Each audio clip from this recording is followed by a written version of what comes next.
Hello learners, and welcome to the 15th lecture in this NPTEL course on 20th century poetry. In this lecture, I will introduce and talk in some detail about a very iconic and famous poet named Robert Frost.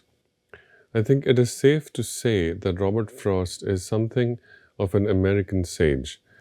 Robert Frost is a writer in the same category as writers such as Walt Whitman and very few others who are not only known to scholars and readers of literature, but also these names are so well known. They are literally what one means by the expression household names. That is to say, people who don't professionally study literature have also heard these names. Robert Frost is one such poet. Despite such popular appeal, there is something in Frost's poetry which is of great value to specialist readers of literature as well as those who are interested in an understanding of 20th century poetry as a unique tradition and body of writing. So that is what we will focus on today. I will talk a little bit about the background and biographical details of this poet, and then move into a close reading of one collection of Robert Frost, which cemented his place and contains for us a most representative sample of the different stylistic innovations that Frost undertook. For many years, Robert Frost enjoyed a kind of reputation which was quite unprecedented and extremely influential. So much so that he was almost the unofficial poet laureate of the United States. Frost was born in the year 1874 and passed away in the year 1963. A long life, most of which was spent in this very, very unchallenged position of unofficial poet laureate. Frost was born in the city of San Francisco in the western state of California, but moved to Massachusetts, that is a small town in Lawrence, Massachusetts, in the year 1884, that is, at the age of 10. This was a key moment as well as a key movement for the poet. The move from California to Massachusetts was not only a move from the west coast of the United States to the east coast, but it was also simultaneously and more importantly a movement that was a return to the poet's familial and ancestral roots. The Frosts were originally from New England. That is to say, the Frosts were a part of that movement of people from Europe to America, to the new land, to the new world, and the Protestant Puritans who were fleeing persecution in England and Ireland and all of those British Isles who fled persecution and settled in America, and specifically in the northeast of the country, the state which would later become Massachusetts. So this was where the Frosts were from, and at the age of 10, through a quirk of circumstance, the Frost family moved to the place where they had first set foot in America. New England was not just the place where the family had first settled, that is the Frost family, that is the ancestors of Frost.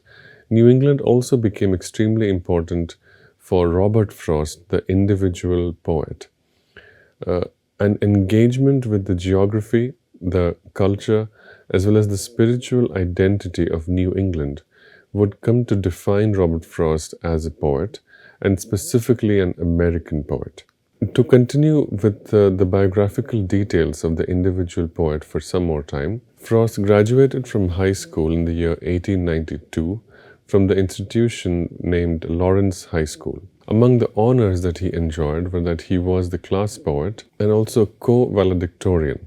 This latter honor of valedictorian Frost shared with Eleanor White, who would go on to be his wife in the near future. Immediately after graduating high school, that is 2 years after graduating high school in the year 1894, Frost achieved his first publication as a poet. The poem My Butterfly was accepted and published in the periodical The New York Independent. To celebrate this first moment of publication, Frost privately printed at his own expense a book of 6 poems titled Twilight. 2 copies of this book were printed, one for himself and one for his fiancée Eleanor. Despite this early success and the euphoria and the optimism that it brought, the next 8 to 10 years, or the next phase of Frost's writerly life, were a period of difficulty, frustration, struggle, and most of these were because of his failure to find sustained and reputable publication.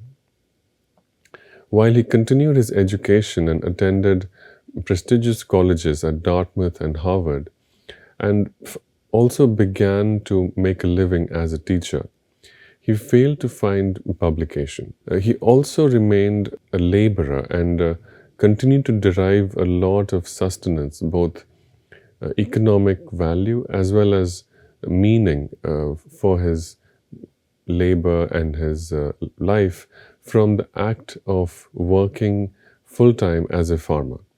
So it is fair to say that Robert Frost worked as a full-time farmer and a part-time teacher. He found employment working on a farm in the town Derry in the state of New Hampshire.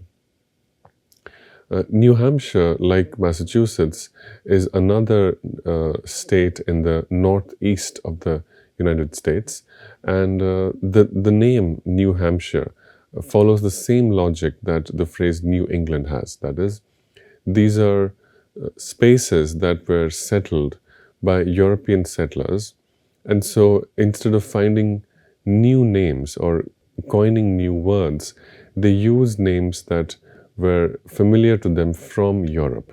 So Hampshire was a place in Europe which is familiar to these people, and they simply called a place New Hampshire. This is a trend that we will talk about a little bit later, but it is important to note that Robert Frost, while gaining employment as a teacher, while learning to write, while struggling to get published, also became a full-time farm hand and gained a great deal of experiences of doing physical labor on farms. Now, in the year 1912, the period of rejection, discouragement, struggle to get published had gone on for too long, and discouraged by the continuous rejection of his poems by several American publishers, Frost decided to move to London. He found success in both publication, that is, he managed to get published, but he also found an appreciative and critical reception. That is, there were many reviewers, many fellow writers, many contemporaries who wrote many appreciative words in response to and about the books that he published. He continued to write about the place that was most familiar to him, that is New England, and published 2 books of poems, that is A Boy's Will, which appeared in the year 1913, and North of Boston, which appeared in the year 1914. The latter of these 2 collections, that is North of Boston, which appeared in the year 1914, is the collection that can be said to have defined Frost as a poet. It made him a recognizable name and gave him the platform that was necessary to make a career as a full-time writer. Stylistically, this early collection has all of the characteristics of Frost as a poet. That is, while Frost would continue to write many, many more poems and would continue to win many more awards and would become much more famous, and while his reputation would grow and his stature would also grow, in terms of the formal and the stylistic aspects of his poems, Frost would not change. He achieved his stylistic innovations in his early collection, and it was that stylistic innovation which would continue to fuel his growth as a poet. Now, It's also important to note that immediately after the publication of North of Boston, Frost returned to the US in the year 1915 and enjoyed a great deal of influence and respect as a poet. In the years before his death, Frost was considered the unofficial poet laureate of America, as I've mentioned before. Two important public events testify and demonstrate the great deal of respect and influence that Frost enjoyed. In the year 1955, the state of Vermont named a mountain after him in Ripton, the town of his legal residence. In the year 1961, Frost was asked to read a poem at the inauguration of John F. Kennedy, the 35th President of the United States. For this occasion, Frost had written a new poem titled Dedication. However, he was not able to read it given that that day happened to have really harsh sunlight. And as a result of not being able to read this newly composed poem for the occasion, Frost ended up reciting from memory an earlier poem that is titled The Gift Outright. Incidentally, this poem, the poem that Frost actually ended up reciting from memory, was a poem that Kennedy had initially picked. So, The Gift Outright was John F. Kennedy's original choice for the poem that he would have liked to have read out at his inauguration. I will now take a moment to read this poem, The Gift Outright, to try and establish some of the contours of Frost's American identity. Why is Frost such an iconic American poet? And what was the message in this poem that Frost read out at the inauguration of the 35th President of the United States? This is how the poem, The Gift Outright, goes. The land was ours before we were the land's. She was our land more than 100 years before we were her people. She was ours in Massachusetts, in Virginia, but we were England's, still colonials, possessing what we still were unpossessed by what we now no more possessed. These lines are somewhat cryptic, but it's important to note the sentiment that the poet is trying to convey. The land was ours before we were the land's initially seems to suggest a kind of arrogance or a sense of entitlement. However, what the poet is trying to say is that there was something in their identity. That is, there was something in the colonial identity of these early settlers, which meant that they had an imagination of land, that they dreamed of having a space in which they could settle before they actually came to America. The land in Massachusetts and in Virginia, which were some of the earliest states that were settled by these settlers, these lands existed, but these lands existed in a colonial imagination as a refuge, as a space that people could find some safety and comfort and protection in, safety from the persecution of their European homelands. So they were colonials, they were possessing what we were still unpossessed by. So this misplaced sense of entitlement is what the poet is trying to describe.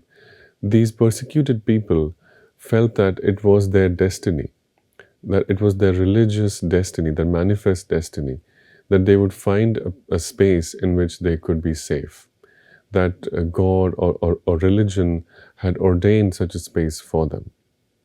This was only maybe 50% of the entire process of settling and finding a home in the land. The remaining 50%, the remaining part of the process had to happen after they came to America. That is, the land was theirs, but they were not yet the land's. So they wanted to settle in America, but America had not yet accepted them. So this was the story of an earlier time, the early time when people like Robert Frost's ancestors arrived in Massachusetts and called America New England. This was a time when America had not yet accepted Robert Frost and his ancestors. So this is what the poet means in these first lines. But we were England's still colonials, possessing what we still were unpossessed by, possessed by what we now no more possessed. Right. Uh, Frost is describing a historical evolution. Over 3 or 4 generations, the relationship of an American person to America has changed. That has changed with the extent to which America has been settled by those who came from England. That is the story that the poet is trying to tell. Further, the poem goes, something we were withholding made us weak, until we found out that it was ourselves we were withholding from our land of living, and forthwith found salvation in surrender. So there is a feeling of surrender here. There's a feeling of trying to control things. This desire to control prevented the colonial settlers from truly being able to make a home, from finding acceptance in the land that they had settled. And once they let go, once they stopped trying to control things and surrendered themselves, they found salvation. Finally, this is the last stanza of the poem. Such as we were, we gave ourselves outright. The deed of gift was many deeds of war, to the land vaguely realizing westward, but still unstoried, artless, unenhanced, such as she was, such as she would become. So once this surrender had taken place, they were able to move westward. They were able to move beyond their limited spaces in New England. So the West, which is seen as the great frontier, the frontier because for the greater part of the 19th century, the West was an unknown, mysterious, savage, uncivilized space from the perspective of the earliest settlers in Massachusetts. And Robert Frost here is saying that we were able to move westward once we surrendered, once we gave up trying to make America in the image of England.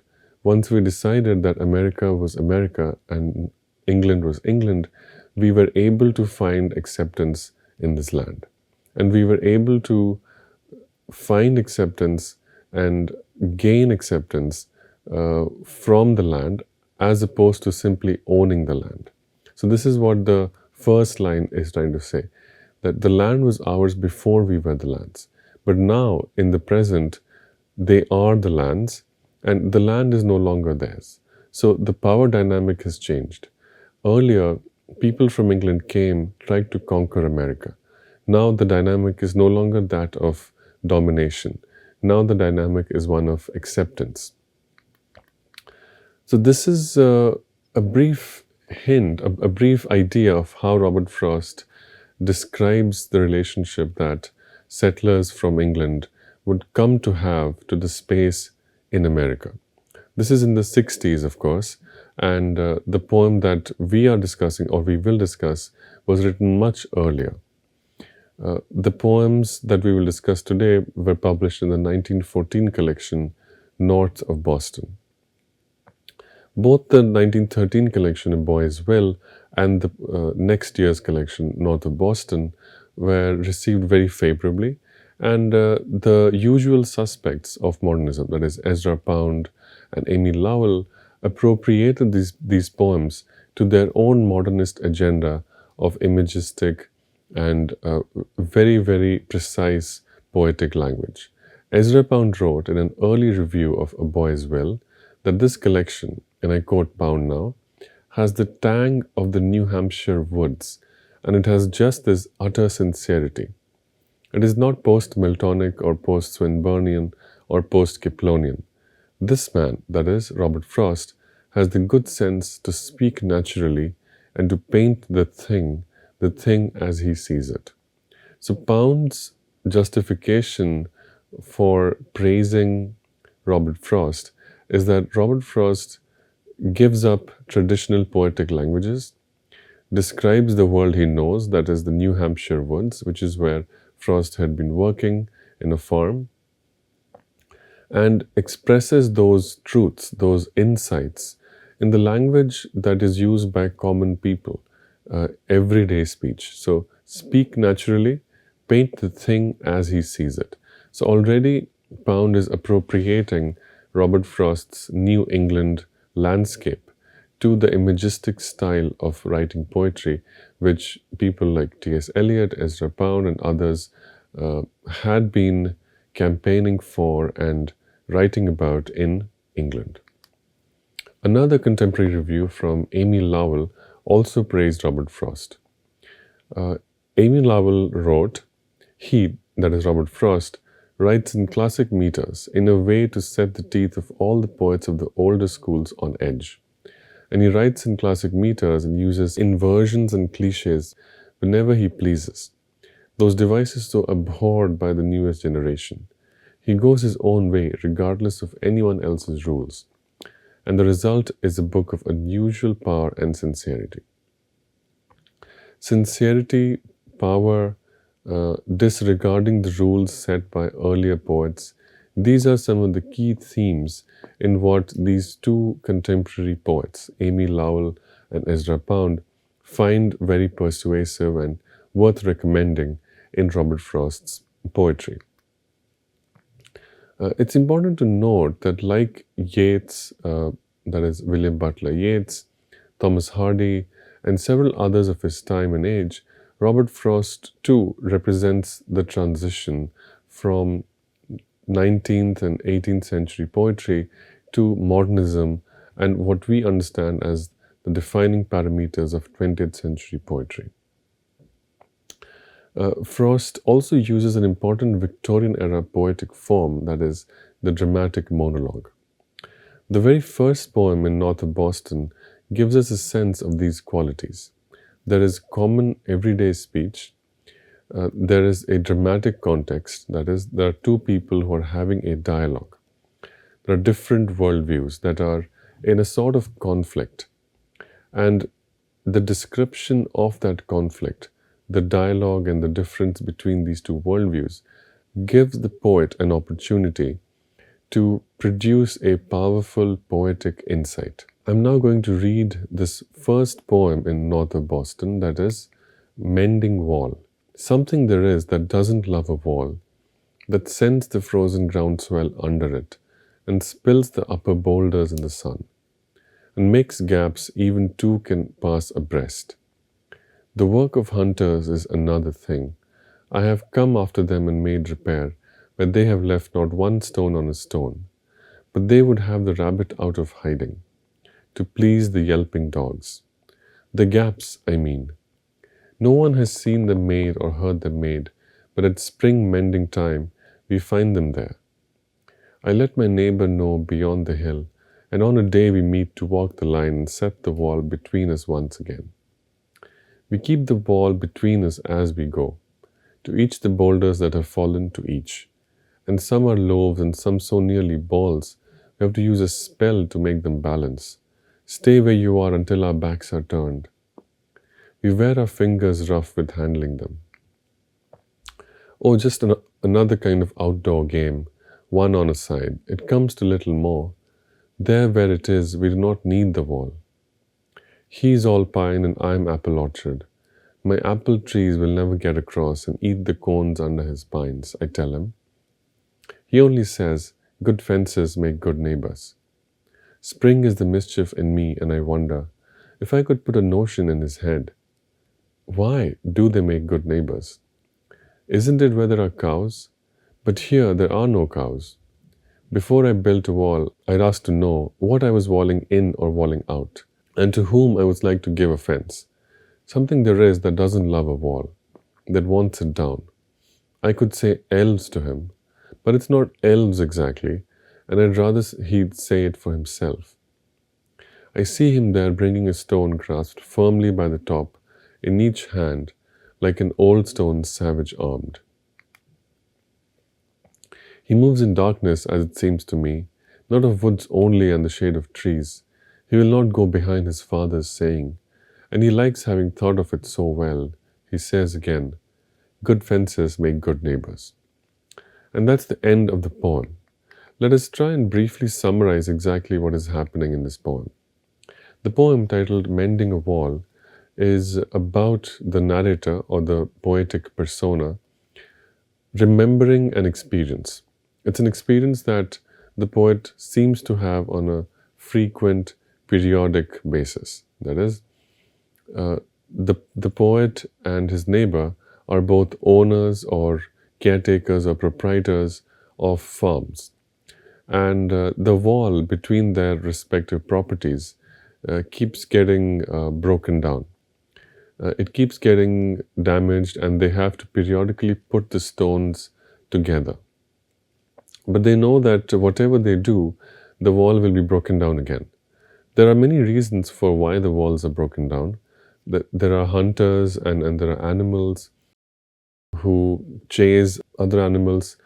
Sometimes hunters have dogs who chase rabbits, and so on. And these are all speculations because nobody has ever seen the holes in the walls being made or the walls being broken down. And during winter time, it's too harsh and too difficult to actually come out and make any repairs. So during springtime, when the snow thaws and people can work outside, that's the time when the poet and his neighbor make a plan. They decide to walk in a line, each in their respective properties, looking at each other and putting back the stones from the wall that have fallen apart. They try to build the wall as they go, tracing the boundary between their respective properties. So this is the experience, but this is what usually happens. On one occasion, the poet decides to change things a little bit.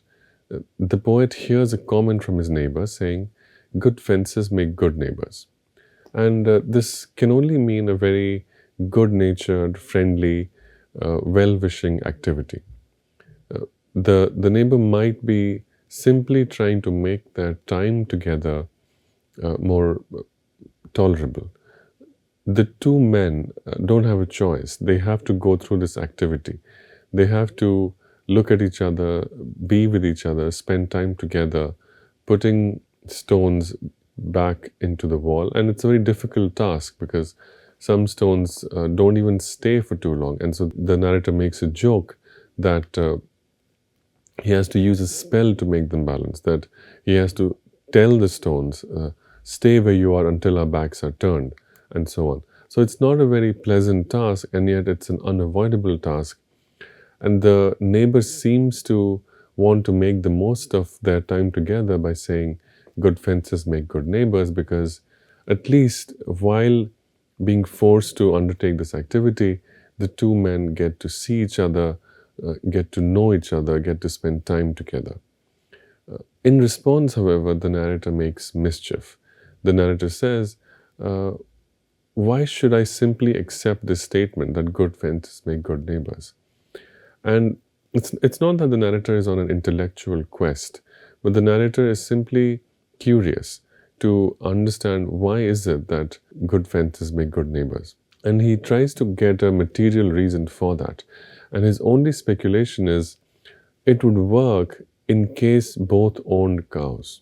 That is, the wall would help ensure that while the cows went grazing, they would not mistakenly go into another's property. So if the wall was intact, it would ensure that animals from the neighboring farm would not mistakenly or accidentally walk into one's own farm and damage the plants or the crops being grown there. So if there were cows, the wall would help ensure good relations because it would avoid accidental damage or wastage to another's private property. However, that doesn't apply in this case because neither of these two owners have any cows. In fact, the property that they have consists of trees, and there are different kinds of trees. The narrator has apple trees and the neighbor has pine trees. So it's easy to distinguish which are owned by whom. So the wall doesn't actually serve any real purpose there. So this is all to say that the narrator is genuinely curious and would like to know from his neighbor why he continues to hold this view.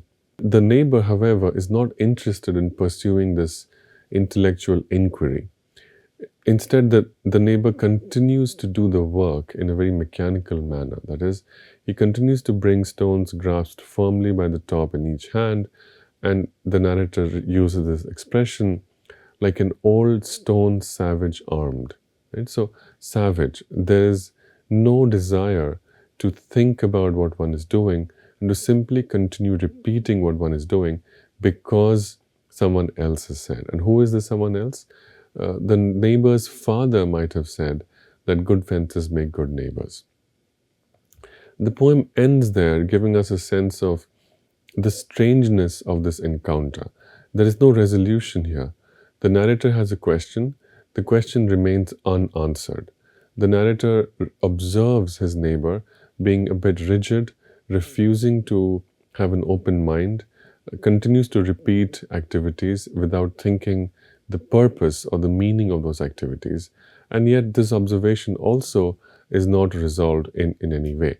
We are simply given an observation of two people having different perspectives and continuing to go through the labor of taking care of their land. This sense that we get of the strangeness of these activities, the ultimate goal of the poem is simply to describe people whom one is likely to encounter in a particular space, a particular geographical location, that is north of Boston, as the title of this collection is. We will continue our discussion of this collection and reflect on the meaning of this title, as well as a couple of other poems in which we are introduced to other characters by Robert Frost. Thank you.